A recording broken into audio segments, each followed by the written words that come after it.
this like pull to like, let's go bigger, let's have a new season, let's get into growth, next level, I think is so interesting this time of year because I feel like we so often feel it, but also often like want to slow down. This month I do this thing to myself all the time at this time of year where uh, I take the last 2 weeks off of the year, but then I get like an idea right before then. And then I'm like, oh, I want to like do something with this. So anyway, if you're like that, just seeing you in that. But what we're really going to talk about is not just like what to do with that. We're going to talk about like how do you really think about it so that you can actually step into that season next year, so that you can actually leverage it. So if you're a slow down in December girly, got you. If you are like me, where you have like the big idea at the inconvenient time, also got you. This is really about like how to think about it, how to apply it, and how to do it in a way where it's not like, okay, I have to like start from scratch or build a whole new thing. I think that that is so tempting this time of year, especially if you have that extra time to almost be like, okay, let me just like build a new program or let me just like create a whole new thing and launch it in January. And I feel like that pull gets really strong for a lot of people at this time. So we're gonna say yes to like that pull for more and no to like spending all of your holidays like burning shit down and rebuilding if that's not actually what's right for you. Um, Okay, two things before I forget. Thing number one, if you interact, comment anything on this live, you're entered to win a $100 gift card or any of our products as a thank you for being here. Y'all know I appreciate so much you spending your time with me. Like it is no small feat in a low attention span time on social media. So truly thank you for being here. And then the second thing is if you're on the wait list, one-on-one applications are open for next year. So we're opening one spot for the podcast and one spot for one-on-one to start in Jan, maybe early Feb of 2026. So if you are interested in that, you have questions, let me know. But if you're on the wait list, you should have gotten an email with the application. If you're not on the wait list, you can join the wait list and you'll get the application sent to you right when you join. So if anybody has questions on that, let me know. But we are officially open, which is so exciting. Um, okay, let's get into this year. Well, first, if you're here and you are able to type, if you could tell me, like, are you like a slow down in December, speed up in December, like plan in December? Like, I want to know your vibe. Like, that's like a helpful frame here. I spent the last 2 years burning thing every down, so now I get to rebuild. Amazing. I know it's Lisa. It's rebuild season. We'll take it. But also like good for you for burning something down that wasn't working. I think it's the thing that's so important here is that discernment of like it's not like never burn something down if it's not truly working for you, but I think so many people end up burning good things down because they think they're supposed to be doing something more or different to get more, right? Which is totally different than like this is not in alignment for me and I need to rebuild, right? Um, very different things. Uh, Planning and growing in December. It's good to see you. Christina said, "What the heck is slowing down?" She has one speed. Lacey said, I try to slow down, but I tend to get a ton of ideas when I'm not working. I know I'm same. I'm like that too.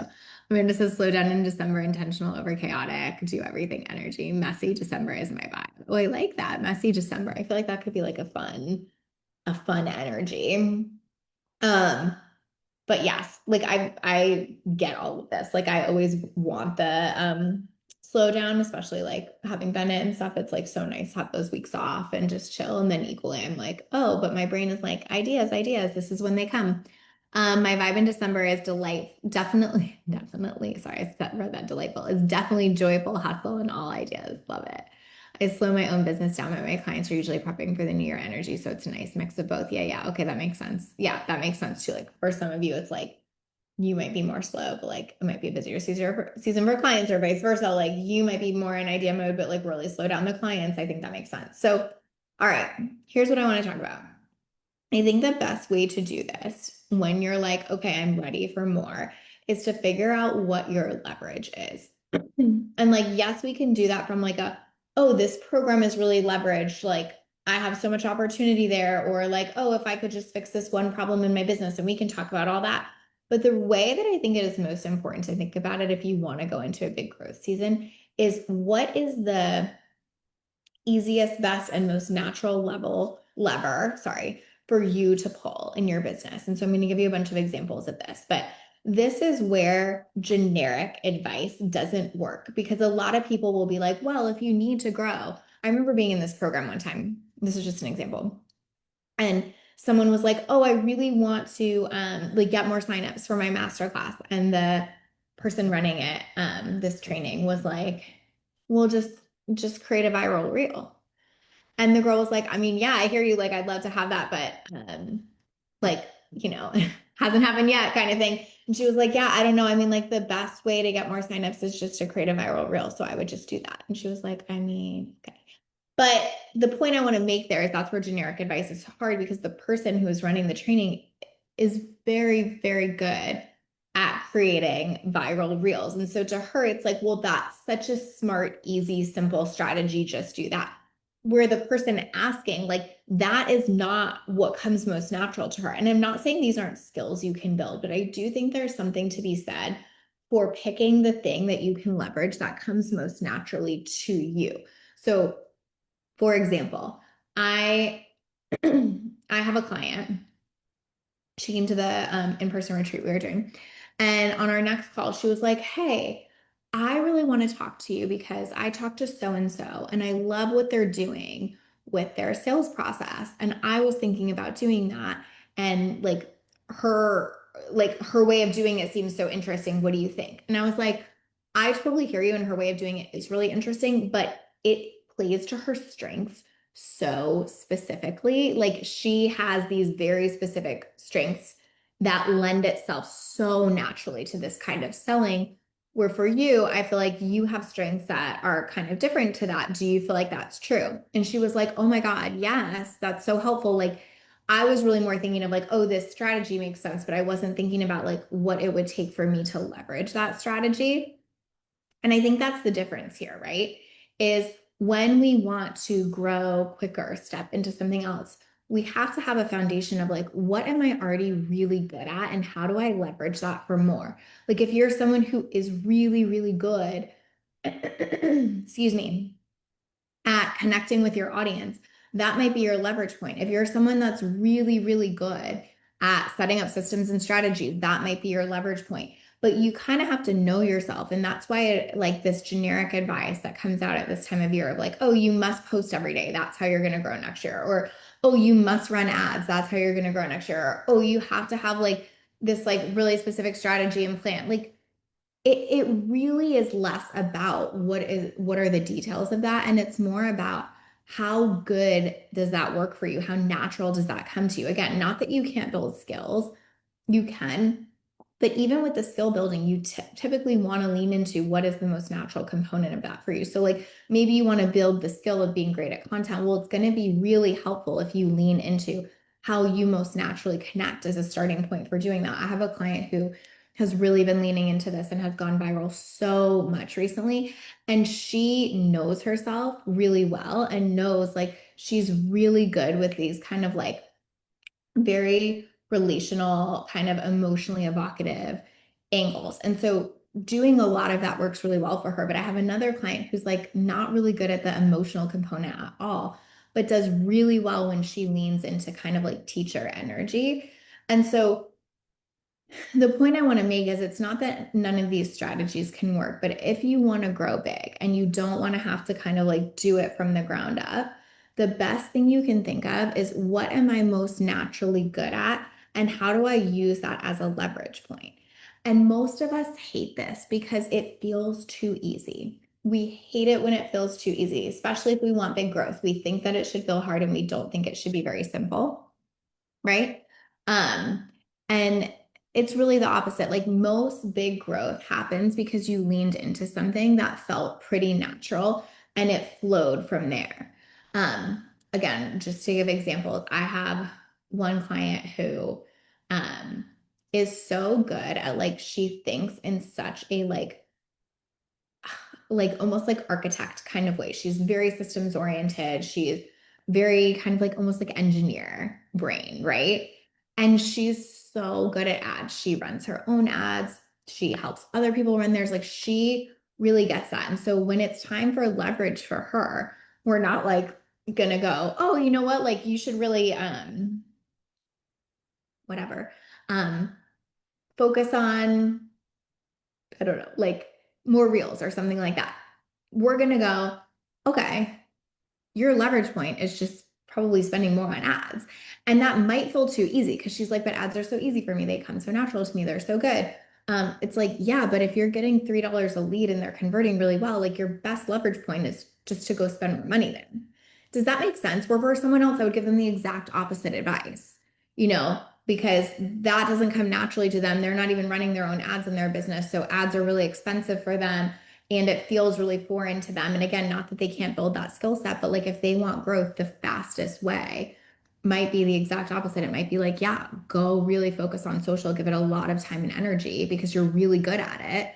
Um, and it will grow from there. So again, this isn't to say that you don't need to learn something new ever in your business, but it is to say most of the time, the thing that will take you really far is something you already have inside yourself and something you already know about yourself. And if you get really good at figuring out what that is and leveraging it, you're going to have success so much faster. Like, example, if you know you convert super, super, super well in person, then creating more opportunities next year to be in person. Or if you know that when someone gets a session with you, they almost always convert, great. Like, how are we selling more one-off sessions for more conversions? Like, that's the kind of stuff that takes your business really far.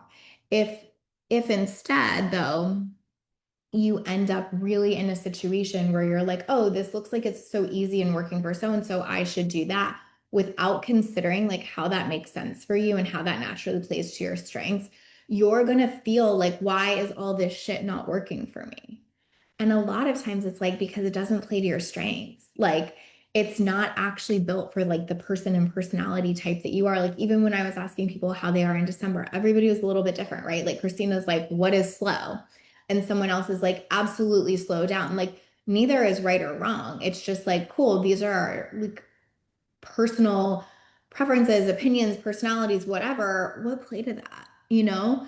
Um, and again, this is where generic business advice often falls flat because like, yes, it works. And yes, it might work really well for that person. And yes, like as a whole, that strategy is a strategy that works. And it's not going to feel leverage. It's not going to feel fast. It's not going to feel like quick growth if you're really challenged and struggling in stepping into that. If that feels like a heavy lift for you, if nothing about it feels natural, it's going to be difficult. And I don't mean just like, oh, don't do a difficult thing. I mean, like, don't make making money so hard because when you make it so hard, it's actually just not that simple to keep growing. It's like, duh, you know? Um, it should feel somewhat easy to grow. It doesn't mean you don't have to put in effort, but that's really different than something feeling hard and crunchy and not aligned every step of the way, right? Um, Elisa said, totally. I hosted my first virtual breathwork ceremony and it was so easy. I rarely talked about it and didn't have a real strategy, to be honest, but so many people showed up live and had such a great experience. Such a good example. Yeah. And also sometimes things come easily, but I feel like they don't get me the results. Like I love creating reels and being creative on Instagram, but I actually don't see the growth that much there.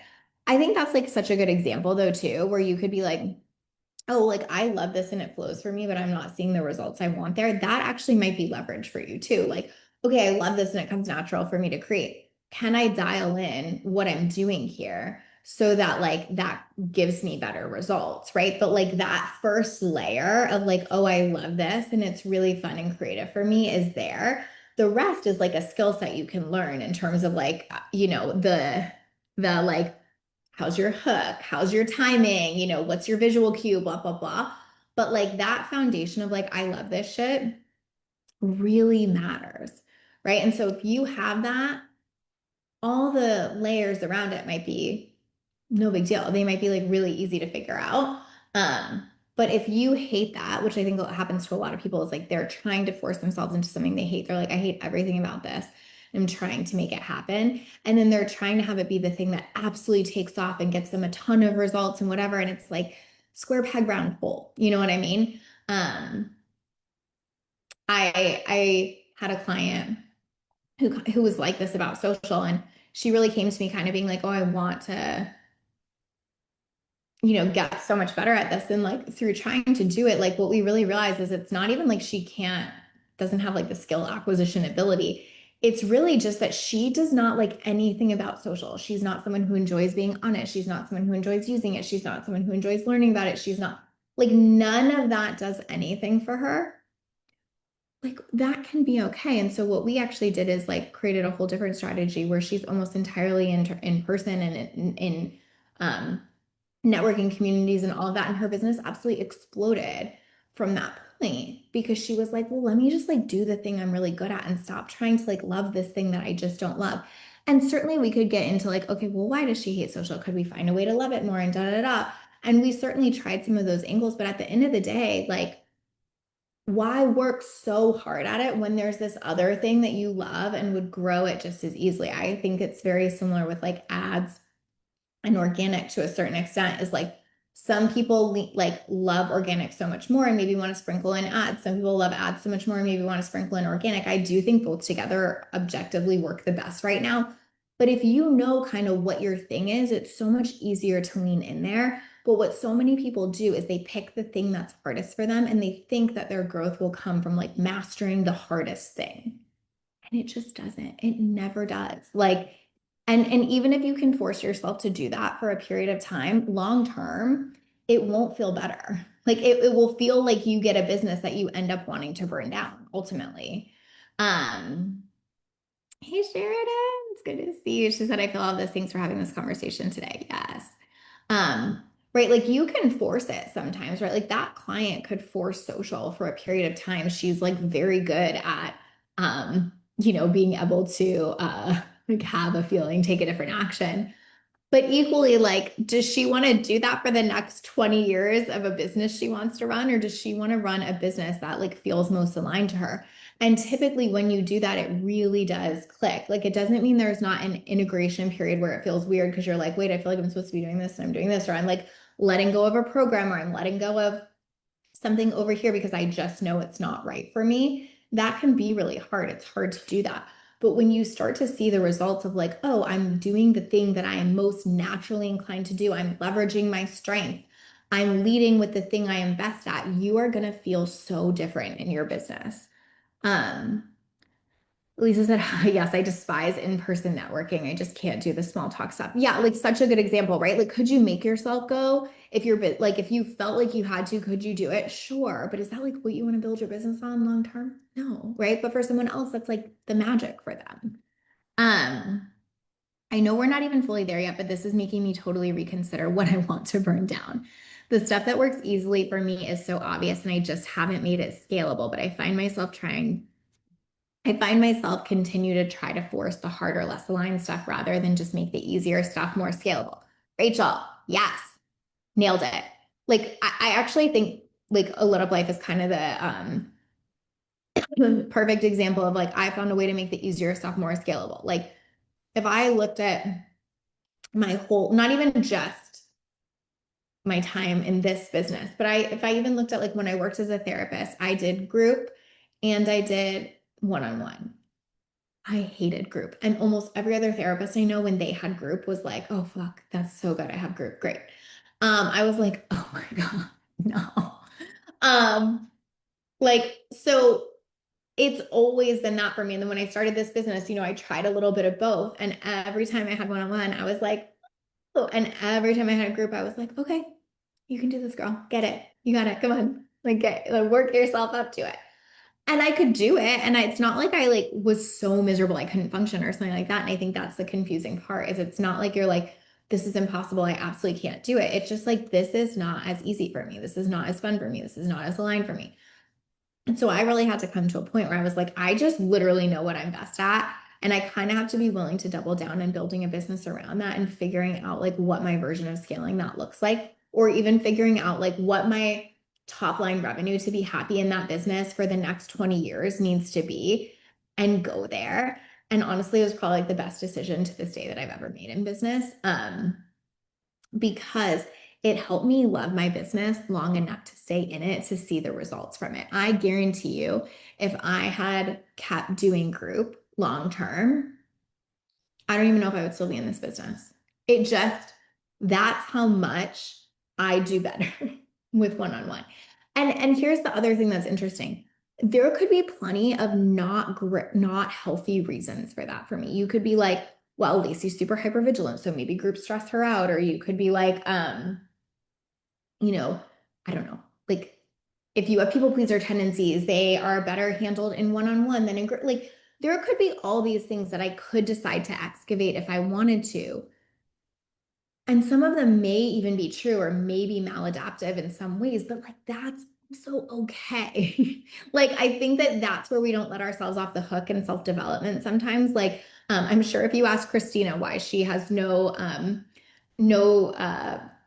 feed but go, she would be like, well, some of that's really good and some of that's really maladaptive, but like equally, like I like that about myself, right? And so that's like what we have to like acknowledge in some of this is like it's not this constant thing of like, how do I get better? How do I get rid of every block? How do I figure out everything? It's like, how do I just know what I really thrive in? How do I know what I'm good at? The only reason that would be a block is if I was like, I fucking love groups and I want to do them so bad and I can't seem to get there because I'm stressed every time about like what everyone's thinking. That really wasn't it. I was like, I just don't enjoy this experience. Again, there might be a lot of unhealthy reasons I don't enjoy that experience, but like there was no part of me that's like, I want this so bad and I can't have it. It was more like I could do this, but it's like a 6 out of 10 instead of a 10 out of 10, you know? Um, so I think that like these pieces are really important too. And I feel like we get into that a lot with sort of like service provider stuff where someone is like, oh, you shouldn't love being behind the scenes or this or that. And it's like, well, what if you just are someone that like genuinely likes that and it's not this visibility block? Or maybe in some past version of yourself, like it did feel better to be behind the scenes, but like, is it okay if that's still part of you? Yes, of course it is, you know? Um, Rachel said, yes, you're such an inspo for making depth scalable. Thank you so much for that. Yes. Great example of flexing self-trust. Thank you, Sheridan. Elisa said, oh my God, yes, how can I be human and don't make that wrong? Exactly. Like I think to me, a block is like I really want something and I can't have it, or I'm stopping myself from getting it, or whatever. It's not a block to be like, we're humans that all have experience and baggage that's gonna influence what we do. Like, fuck it, that's fine. Um, and again, that's where I think the online space gets so bad is that it's like somehow we've decided that like the most healed version equals unlimited scalability. Like, do you notice how we've connected those so strongly in our space? Like, oh, if you can't let in that many people, you're not healed enough, or if you can't tolerate that much visibility or whatever. And again, there are blocks, very real blocks to that if you want that. Like there is stuff to work through. And equally, this like pedestal of that being like the ultimate, whatever sort of version of goodness is not it. Like we just have to decide what fits us best and run with it. Let me take a drink. Okay. Um, so to me, this is leverage. It's like what comes naturally to me? What am I good at? What could I do all day? If you find that thing in your business, you can run so fucking far with it. The rest is just logistics, right? The rest is like, oh, how could we make that more scalable? What would that look like? What price point makes sense there? What's your ultimate take home goal? Like, it's just, putting together the pieces of a puzzle. But the foundation of I love this shit.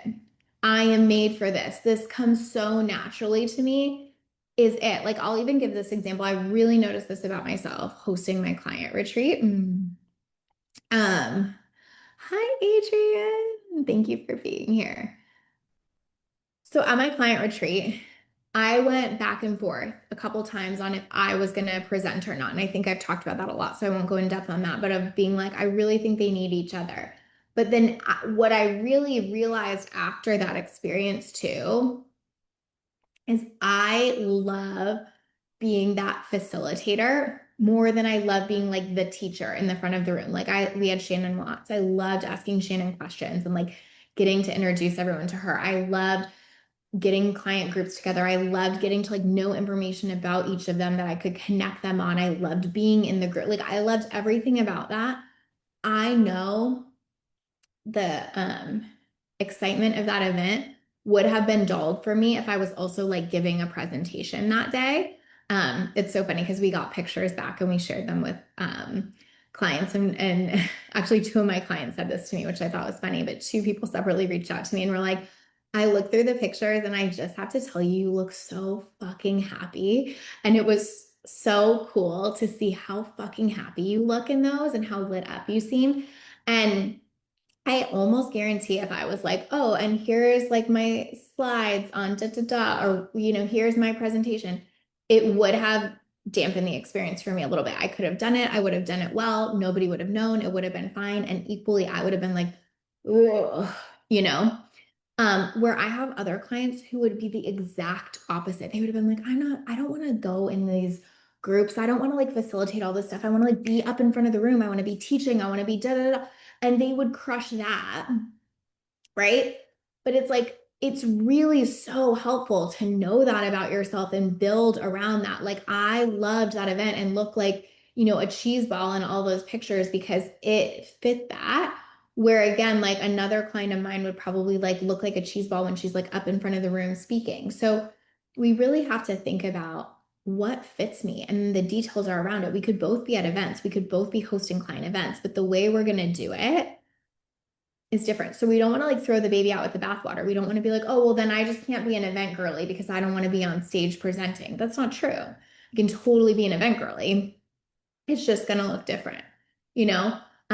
Same with social. Like, oh, I can't be a social girl if I'm not willing to act. That's not true. Everything is working on social for someone in a different way.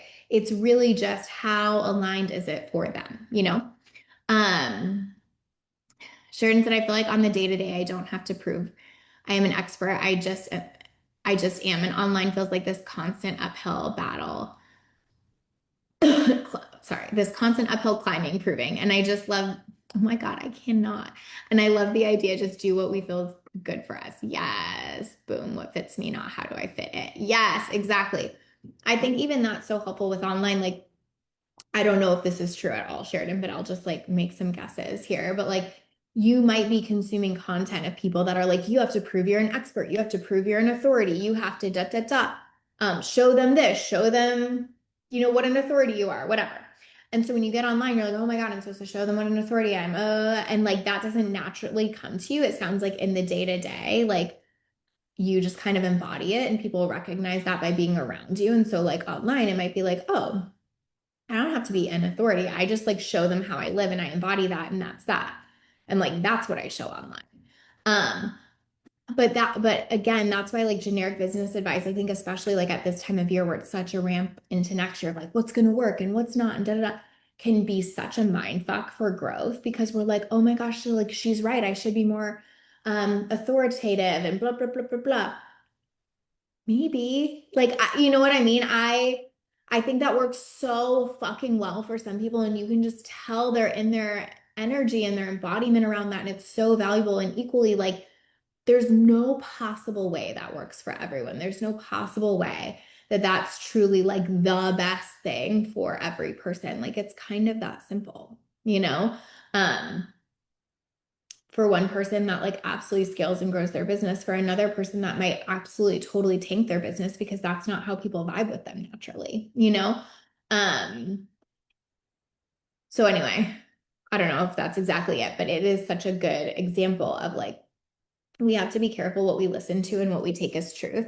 Like what I try to do is anytime I like hear something from someone or learn something from someone, I try to take it through that lens of like, oh, well, that's this person who blank. Like, this is just sort of like a really random example. I feel like he's not even around anymore, but I could be wrong.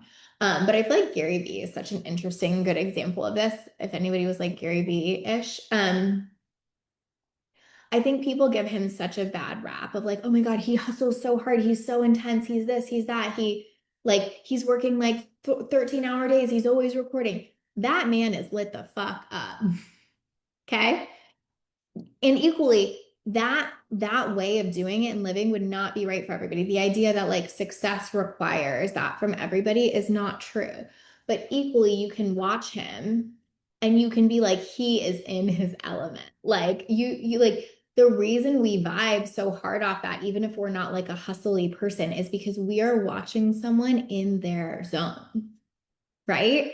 Um, so I feel like that's why this is so important because we could just take the Gary things and be like, oh, okay, well, I should post this much and I should have, constant video and I should da, da, da. And like, sure, all of that works objectively. Yes, 100%. And is that person in their element? Are they using what fits them best? If the answer is yes, it's probably going to work really well. If it's not, it's probably not. Like this client that I was telling you about earlier that's gone viral so much recently, like she literally, I talked to her today and she was like, oh yeah, I just made like 10 trial reels this morning in like 45 minutes, came really easily. It's going so well, blah, blah, blah. She is in her zone. Like it's flowing so naturally for her. She's having so much fun with it. It's like she can like bang it out in like 10 minutes. Like, again, not that everything has to be about being easy. I do think sometimes we have to be willing to do a hard thing and skill build. But if you're doing the hard thing around the thing you love, it's so much easier to do it, right? Like if you're someone who loves speaking, you might put a lot into your speech. You might do a ton of effort and practice. You might refine it a million times, like all of that. But that foundation of like you love being in front of an audience is there. You know, I'm someone who loves one-on-one and equally it takes up a big part of my week and a lot of my energy and a lot of my time and a lot of my attention. It's not without work or effort. It's just that it's built on something I care about and that I want to do and that I would choose to do. And that to me is leverage. Okay. So that next thing, whatever that is for you in your business, it almost always has to be about something you love. So I'll give you another example. Um, that thing that I was telling you that I do sometimes where like at the end of December, I have this idea a few years ago, God, years ago at this point, I was pregnant, I think. It's like a long ass time ago. 4 years maybe. Is when I had the idea for the golden ticket NFT. If any of you remember that. If you don't, it's probably not worth explaining. Just stick with me. And something that I love is innovation and thinking about how we can do things differently. Again, this is a thread for me forever. When I worked at the nonprofit, the number one thing I did there was like re-engineer our whole service delivery model. Like I love thinking about things in that way and being innovative, right? So the NFT like really scratched that like, ooh, this is for me kind of itch. And I ended up building it all out by myself over the holidays. My team was off. I did the whole thing, etc. And that didn't work because like I'm a crypto bro, right? Or because NFTs were the best strategy. Like honestly, I don't think anybody ever did anything with them. And I think they really tanked, unfortunately. I really was quite hopeful. But the point is it scratched my innovation itch so much. Um, Elisa said, oh, thank you. That's such a great topic. Thank you, Alyssa. Elisa said, oh my God, I just realized my affirmation for December is when I am aligned, everything flows. So fitting for this conversation. I love it.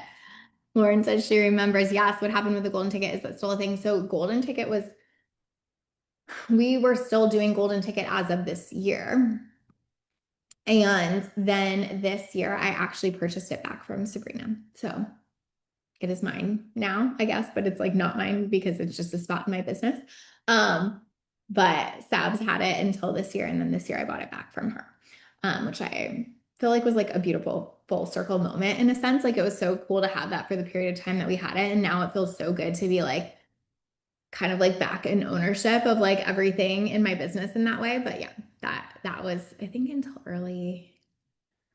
It was definitely this year, early to mid this year. Someone was using it, and then it's fine again. Um, but anyway, that really like scratched that innovation itch. That's something that comes naturally to me. I love thinking like that. I love doing stuff like that. And so that's why it was so fun. It went really well, was this whole thing, but it wasn't like because it was like actually the very best strategy I could have picked. It was because it was like something that I was so excited about enough that like I did it when my whole team was out and I was so enlivened by it and all of that stuff. And so we really have to think about this. Another client and I were just having this conversation about she's kind of deciding how to scale her business. She's really at a point of like her business has gotten quite big. She's at a certain point and there's like almost a fork in the road. Like if she wants to do this thing, it's going to go this way. And if she wants to do this thing, it's going to go this way. And we were talking about like, what are you best at? Like, do you want to run a big team?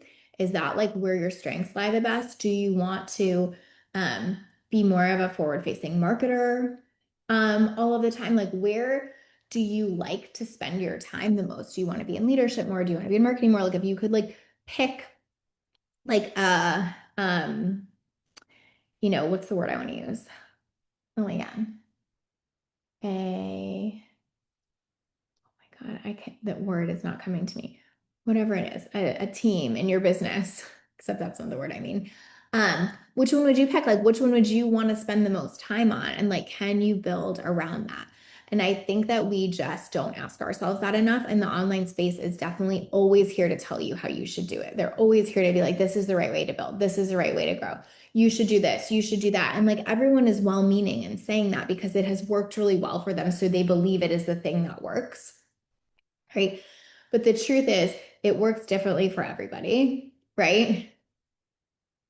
Different strategies are going to hit different for different people. Different things are going to feel easier for different people. And most strategies work really well if you work them. We talk about this all the time. What gets in the way is trying to work a thing that is not so workable for you. Well, this is like a last example, and it's so silly, but I'll give it. Um, I started doing reformer Pilates classes because my doctor felt like that was best for my POTS. And I liked them. Like I enjoyed going a lot, but it's just like far from my house. Um, and like I have to drive there and back. Plus it's, a long class. I have a toddler. I have a job. Um, Going to reformer Pilates 5 days a week was like tough. Like I don't want to be away from my kid that much. Like it was just like not feeling that great. And so I wasn't going 5 days a week. And I was kind of like, I mean, like, I don't know if I'm getting a ton of benefit out of being there 1 to 2 days a week. I think it would be much better if I was doing something else more consistently. Fast forward, I'm like now doing this thing called Evlo that I love for a workout. It's like weights basically, and I do it at home. And it's like I do it 5 days a week all the time, like without even thinking about it for the most part, because like I can do it while Bennett's with me. Like I work out in his, we have kind of like a workout room that is like almost become half of a playroom now. So it's like I just do it with him. And again, this is so silly, but it's like I just found the thing that fits best for like my season of life right now, even. And so it's so easy for me to like accomplish and get done. Where when I was trying to force myself into like I should be a Pilates or a former Pilates girly, it just like wasn't hitting that much, even though like technically the desire was there and technically like um like I didn't hate going or anything like that. But even that's really relevant here too. Like sometimes leverage is like, what is your season of life? You know, if your season of life is one where you have a lot of time, like you might be making totally different decisions than if your season of life is one where you have less. And that's where business gets good. That's where things actually improve. That's where you can really grow because you're taking all this into account instead of just consuming what someone else is telling you you should do and then trying to go do that and being like, why isn't this working for me? It worked for so and so. Well, I mean, like objectively, that makes no sense. Like, because you're a different person with a different life and a different skill set and different background and different strengths and different, like, you know what I mean? Like, duh. But we just don't take all of that into account nearly enough. Um, so in flow, so ingenious that it can almost feel illegal. Yes. Love that you emphasize the drag because caused by shitting on ourselves. Yes. Like it should almost feel like, how am I getting away with this? Like I made a post today. It was just kind of like a reintroduction to me post. And I said, like, don't tell anyone, but if I won the lottery tomorrow, I would just still do all of this for free. And it's like, that's how I almost feel like I'm getting away with it sometimes. Like I'm almost like, well, don't tell anybody, but I'm kind of getting away with doing this thing that like I would do anyway because it's that good. It kind of should feel like that, or if not, fuck it. Entrepreneurship's not that easy. Get a job. Like if it feels that hard, like what's the point, Um, Christina said, this is why coaching over templates or courses without support. I coach social media and every single person who succeeds does it in a different way. It's my job to coach them on best practices and continue evolving with them as they find their best way. Yes, exactly. Like, I think that social is such a good example where like, of course there are best practices. Of course, like you need to take into account things like what actually is going to work well with consumer behavior. Like what is the algorithm looking for? All of these kind of things. And equally like the vast array of people having success at this and the way in which they're doing it is so, so, so different. The idea that there would be like one template is just nonsensical, right? Elisa said that's why I love looking at birth charts too. It's giving us such personalized strategy and gives us language to analyze our strengths. I love that. That's such a good point. Yes. Um, I think that makes so much sense. Like I think about that with myself so often. I'm sure this is a whole conversation for another day, but I feel like I identify more with my sun than my rising. But that could be, I don't know, that could be a whole thing, I'm sure. But like I identify so strongly as Taurus. And I feel like if I look at my life and how I've set up my world and my stuff, I'm like, everything has such Taurus energy to it. And it makes sense why I feel so aligned. Or like even when I read my like generator profile or whatever, um, one of my friends is an expert in human design. Um, and she's amazing. And she always like jokes like a lit up life is the most like generator business name of all time. So like it again, it does make sense. Like I feel like I've almost accidentally set up a lot of stuff like that. But when I look back at it, I'm like, oh, it all makes sense. My rising. Cancer is my rising, and Taurus is my sun. Um, Nova said, yes, I'm looking at astro and human design more and more. Yes. Like I really do think there's something to like know thyself, right? And then there are all these ways to do it. Human design can help us, astrology can help us, coaching can help us. Like all of this can help us know ourselves. And when we know ourselves, we have leverage, right? When we are trying to fit ourselves into other boxes, we are almost always stuck. We may luck out and get advice from someone that's very similar to us. Great, that may work, but it's almost a crapshoot unless you're going, how does this apply to me? How do I take this in, right? Um, Scorpio is my moon generator too, Lauren. Yes. I think that's even such a good example too, right? Because of like, I know for some of my clients, like that are projectors, like I can just work so much more than them and be like, what's the big deal? And for them as a projector, they're like, no, I need time. And like, I could be like, you need to work more. Right? I mean, objectively, sometimes you just have to, but like you get what I'm saying. Or I could be like, oh, that makes sense. You like have these more seasonality than I do. And like you need that tracks. Like I was literally just talking to one of my clients about this the other day. Like that tracks. Seems like it doesn't work for you to like be this on all the time. How do we change that? So anyway, this is my advice. Don't go burn down a random program. Your big three makes so much sense. I love that. I love making sense. That makes me very happy. Um, so like this is the thing, right? If we want to grow, don't go burn down a program because so and so is doing it differently or because whatever. Go look at, do like a rigorous audit of your business. Are these things in alignment with what I'm best at? Am I showing up in my zone of genius? Am I most like, kind of like uniquely qualified to be doing these things? How does that fit? And then how do I leverage that? I guarantee you, if you think about that and you do that this month and you leverage that into your plan for next year, it's going to be so much fucking easier to grow next year.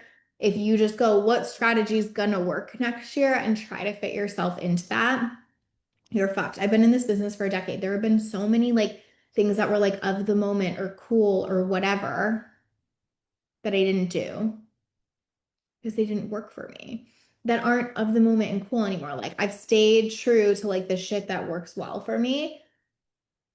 Even when like one-on-one wasn't very popular or when it like there's just all of these cyclical things that happen when you've been doing this for a long time.